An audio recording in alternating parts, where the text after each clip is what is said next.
I have a question. Yes. Okay. And what kind of changes have you seen in the system since putting this process in place? You know, real changes for kids on the ground. Yeah, that's a great question because during the same time frame, Nebraska has undergone a lot of juvenile justice reform. And so one of the studies we hope to go back and do is to pull the specific types of programs that were funded like in 2014, 2013 and compare it.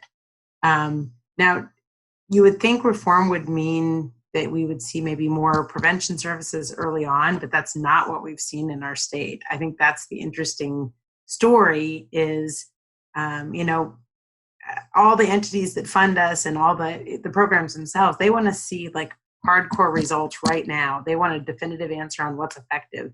And prevention programming is something it's hard to measure. So unfortunately, I know when we write this report and compare like some of the changes we've seen, despite all the reform efforts, there's been a decline in the prevention programs that have been funded. And it's more about wanting to see results than it is about thinking maybe long-term. And that's my own personal philosophy. And again, that'll be hard to measure, right? But this long-term impact of doing away with prevention is going to come back to bite our state. So that's my super transparent answer. How do you get buy-in on the more meso micro level? So these are sort of broader policies, and funding is one way. I know that how that can be attached, but at some point it has to break down almost to the individual people who are out doing it in the community, and there's still individuals who have a mindset that can be difficult. Yeah, so some of that is really, it's been kind of individual buy-in because I've worked in the state a really long time. Sometimes when we have a program that isn't coming on board, I literally just pick up the phone and say, can I come out and talk to you? Because they know personally, like I bring my work home, like I really am passionate about this. I'll do whatever it takes to come help you. I will bring 2 or 3 graduate students or interns, will help you. And really the takeaway message, and I mean it deep down, is we want you to be able to show that what you're doing is effective. Sometimes we feel this tension in Nebraska between rural or like the capital, right?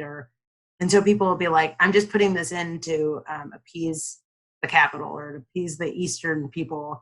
And really we want them to know that's not what this is about. This is about doing what's right in your community, serving your youth really well with what they need, and then telling your story, telling other people why your diversion program is super awesome. To that end, what we did like about a year into this project, maybe 2 years into it, we held community dialogues and we brought together like all of a certain type of programs all in the same room. And we highlighted programs that were doing really outstanding jobs, and we literally made them the guest speaker and said, okay, truancy program in Cherry County, what are you doing? Because you're getting your kids to go to school, and you know all the research we have doesn't show the outcomes you're showing. So we tried to really raise people up and have them speak about what they do, because the truth is these people that are out in the communities that are doing this work is really hard, and they're not doing it because of great pay, right? They're doing it because they care about it. They care about the kids in their community. So I think really appealing to them for, you know, why they do the work they do has made the research follow. Like they want to show their work. They want to demonstrate that they're doing a great job. So, yeah.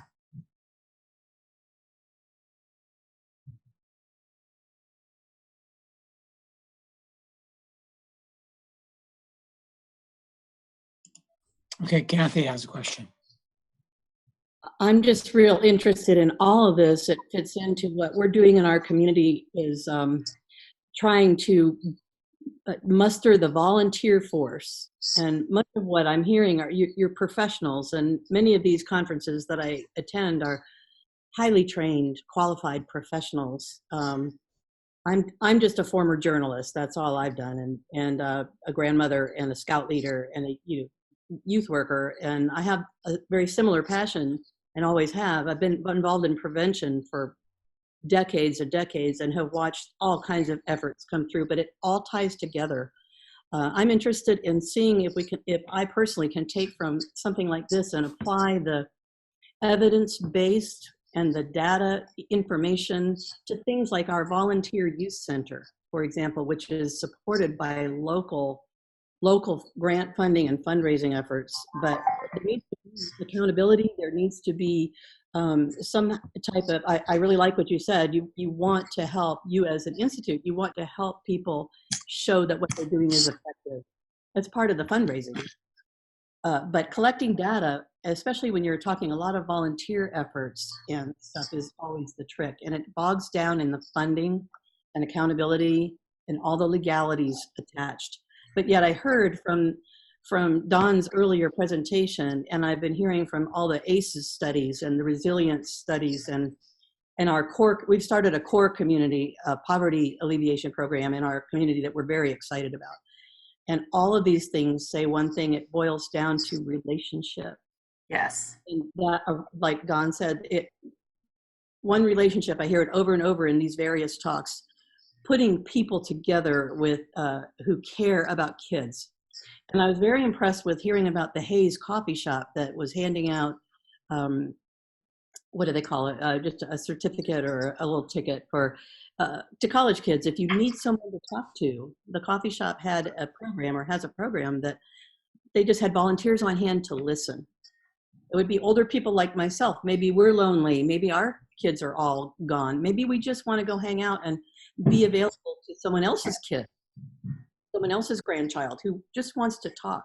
So it boils down to that interpersonal relationship. And so finding the blend between, not all of us can go back to school and get a master's degree and study data entry, which data entry, numbers and computers, not all of us can do that. And not all the communities have those kinds of resources. So any of this cross information that can be geared down toward even volunteer, not official juvenile system in the state of Kansas, but just volunteer efforts on the grassroots level is what our little bitty towns are really needing, in my opinion. I will say all of our community teams, even though some people have professional roles, all of those individuals come to the table as volunteers. I'll correct myself slightly. Under this pot of money, they can hire like a coordinator for that community, but unless they have a paid coordinator, which I think about 10 do, Nebraska has 93 counties, and about 50 of them have these community teams. So those are all volunteers. And as much as possible, we really encourage, like, there's something much more meaningful, I think, that comes out of teams and organizations that volunteer. We all know when people do things because they have to do it under the grant, it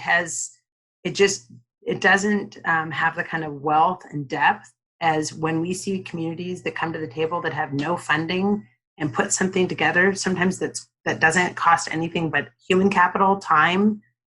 Sometimes that is the most powerful program. So whenever possible, I think we really encourage communities to use the more available resources or to use volunteers. So I really love that you brought that up, because it's done some nice job resourcing communities. It is based on population. And so when I first started this, the pot of money, I think originally was about 2 million. Now it's up to about 7 million. And it goes out to the communities based on that community's size. Well, there was a big outcry because in our small communities, some of them were getting literally $500. It's not even worth their time. But we had other communities that really stepped up to the plate and said, great, $500, let's have a potluck and we'll divvy out the volunteer roles. And I've watched that develop, and I'll tell you, those communities have our panhandle, where we have about 20 different communities that are very, very, very rural. They do fabulous work. I tell everybody across the state, I think that they are the Chi of how to work together as a community. And there are thousands of miles covering, sand dunes. So they all know I want to move out there when I retire. So I love that you brought up volunteerism, because that is really, I think that's the strength in our community teams, is people that are there as volunteers and there because they love and care about their community, and they know their community, they know their community's needs.